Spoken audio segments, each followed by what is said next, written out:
We're back. Halloween week. Yes. Nuke Spectacular in but a few days. Indeed. On Saturday, Saturday the 31st on actual Halloween. we have something spectacular happening.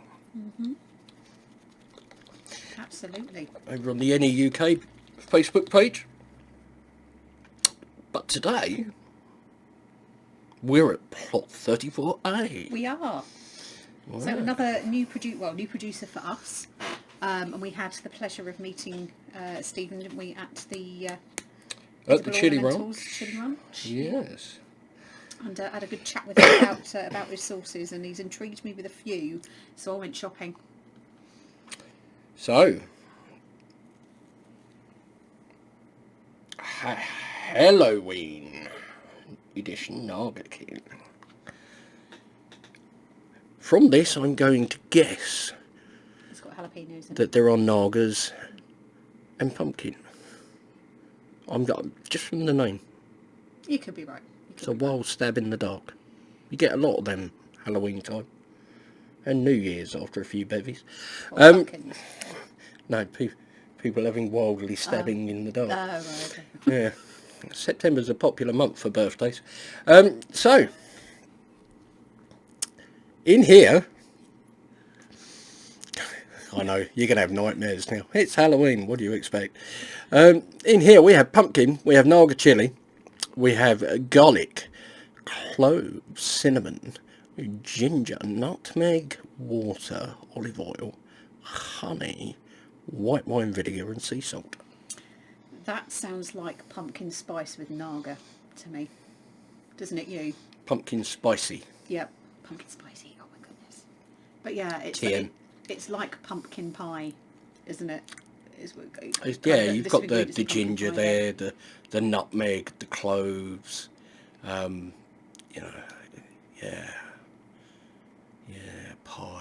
Ooh. Love a bit of pumpkin pie. Sorry, I was distracted by pie for a minute. Pie. So, plot 34A, Stephen Gibbs. Indeed. Lovely guy. Absolute pleasure to meet him. But I love the colour on this straight away. It looks like pumpkin pie filling, doesn't it, as well, the colour? So it's that beautiful kind of like browny orange. Yeah, don't let the lighting throw you off here. We've got some red and green lights on for Halloween. Yeah, it's not. I'm not ill. It is the lights. Mind you on that, if I actually FaceTime my boss or something like that with these lights on, I could probably pass myself off as ill. You probably could, yeah. Get a day off work. I would never do that, Nova. So, what to expect? I'm thinking pumpkin. Yeah, that nice earthiness, I think, of pumpkin. That kind of like really nice sort of pulpy, sort of almost fibrous kind of filling. I think the cinnamon, the cloves and the nutmeg are really going to come through. Yeah, the face says it all. Oh God, yes. Yes. It's like that. Oh wow. You get the vinegar, you get the garlic, but you get that lovely earthiness, but it's a really fresh pumpkin smell, kind of like you've just scooped it out yourself, isn't it? It's that kind of... But yeah, you're definitely getting the cloves, the cinnamon, the nutmeg. It's good stuff. So... Why am I getting like bonfires and hearty soups and things like that going through my head right now? And Starbucks. Pumpkin spice lattes. I was with you right up until the end. Right. We're going to use these. Chase the heat. Tasting spoons. Taste it how it was intended to be. Look at that. Don't taste your sauce. I wonder if they do these in ladle size. Yeah, possibly. You know, you want the bottle in a grande size. Yep. Yeah. Oh, no. Venti. Always venti. Venti? That's the biggest. That sounds drafty. It's about a pint. Pint of coffee, my God. I'll be awake for a year. So. Oh, God, that smells good. Just pour and let me have it, please.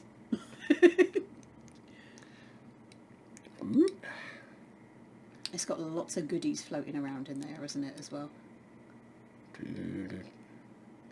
Here it goes. Oh, look at that. Pause. That texture. It's got goodies. Look at that. Look at that. It's like lava flow, isn't it? You smell the chili more now. Yeah, that was the interesting part. I wasn't really bearing in mind that there's quite, well, it's quite high up the. Quite high up the old food chain there. I wasn't on the smelling ingredients. it initially. I was getting all the spices. Oh yeah, there it is. Yeah, but it's still that lovely kind of. Go with me on this, but you know, like the smell of a greengrocer's when you walked in there. That's that smell of like fresh vegetables. My greengrocers never smelled chili. No, the vegetables, the pumpkin. But those spices. Right. Oh God. Let's give it a go. Let's do it.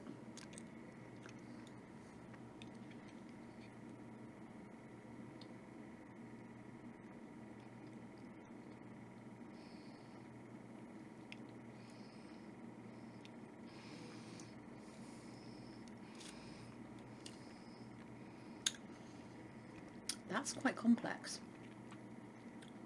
but really well balanced. It's got it's got very slightly kind of, I don't want to say fibrous texture, but it's got that kind of pumpkin. So. Pumpkin texture. Yeah. But it's also really silky at the same time. Really, like a really smooth fibrous, if that makes sense. And you get kind of that fresh pumpkin-y taste. You get the garlic. It's almost like the little hint of the vinegar to start with, but that turns into a sweetness, and then you get the spices, and then you get that creeping naga back to front heat that kind of catches up quite slowly. But those spices are really, really well balanced. So, pumpkin. Then I got the cloves, the cinnamon, and I think the nutmeg come through, followed by the ginger. White wine vinegar's on the finish, and you get the garlic kind of throughout, and the pepper flavour throughout, but the burn is a creeper. Yeah. It's multi-staged kind of sauce. Like you say, the texture, you know it's been made from something fibrous, but it's been blended down to be smooth. You can kind of tell that it's the pumpkin giving you that little bit of texture that's in the sauce. Wow, yeah. It's good. It's a really nice warming sauce. And I'm thinking that'll be fantastic in soups. Really, really pep your soup up. Yep. If you were doing like a casserole or something like that you were making like a pumpkin soup, and you added that in there, that would just give like that extra layer of heat. But it's a really nice spice balance. You know, the peppers don't overwhelm the pumpkin, and the spices don't overwhelm everything else. It's kind of nicely balanced throughout. Yeah, you're getting a little bit of everything, and it kind of comes together in a really nice finish on that. But yeah, I'll be whacking that in soups. I think, you know, again, something if you've got like a sort of potato-y type dish, some nice bit of buttery mash or something like that, or some buttered swede. I think a bit of that mixed. I know you don't like swede. I love swede. But you know, another kind of vegetable, butternut squash or something like that. I would chop up parboiled potatoes, onion, parsnip, maybe some parboiled swede Lots of like on a tray. Vegetables. Drizzle that over the top, and then give it 20 minutes in the oven. And just have that roast vegetable, right? From that, I would make a soup.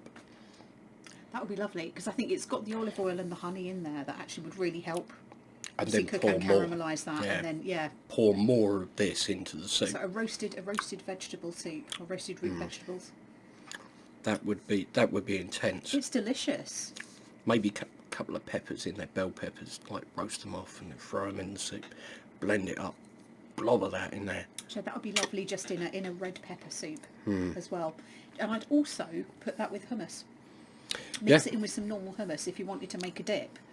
And just something for, for Halloween or something like that, because it's got enough flavour that it will be able to cope with it. It's got garlic, it's got olive oil in it, which obviously are ingredients in hummus as well. But I think that could add a nice kind of little twist to a hummus or a dip. My go-to thing with pumpkin sauce is, I'm not a massive pumpkin flavour fan. So my go-to thing with pumpkin sauces tends to be baked beans.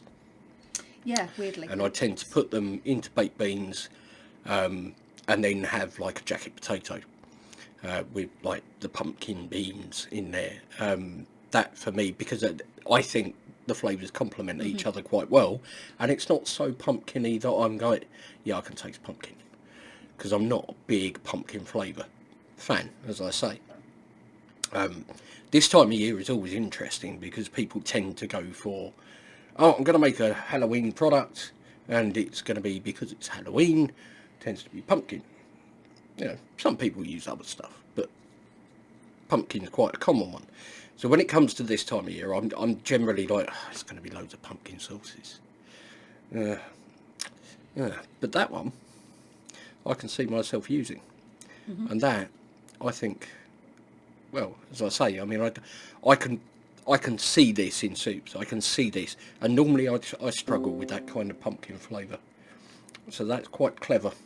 That's been very well done. Very, very well done. Good job. Plot 34A. See the label. It goes all the way round. Beautiful range of sauces actually as well. And it's a real mix of heats. And this one is the Helloween Edition Naga-Kin. I believe there are other Halloween ones he's done. We'll have to have a look. I can. It's going to make a noise, sorry. Her fault. She told me to look.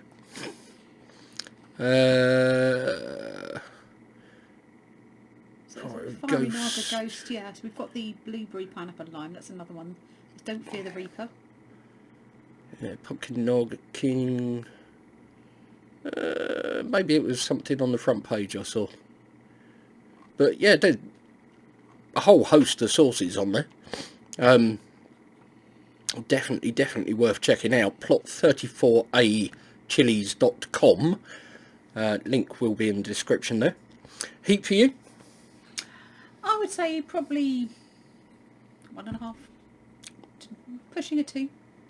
Yeah, I wouldn't say it was particularly well. Maybe Pumpkin Kamikaze Edition. There is. It, yeah. Yeah, so there is another pumpkin one there. That sounds quite scary, actually. It sounds quite spicy, that one, doesn't it? It's written sideways. It's got Carolina Reaper in it. 8 out of 10, I think it is. So that's a pokey one. So this one's 5 out of 10, I think, isn't it? Yep. And that one they're rating 8 out of 10. Yeah, and that wasn't. Well, I'd say it was a warm sauce. It wasn't a crazy hot one. I think if you liked a bit of heat, you'd be fine with it. Yeah. But yeah, tasty.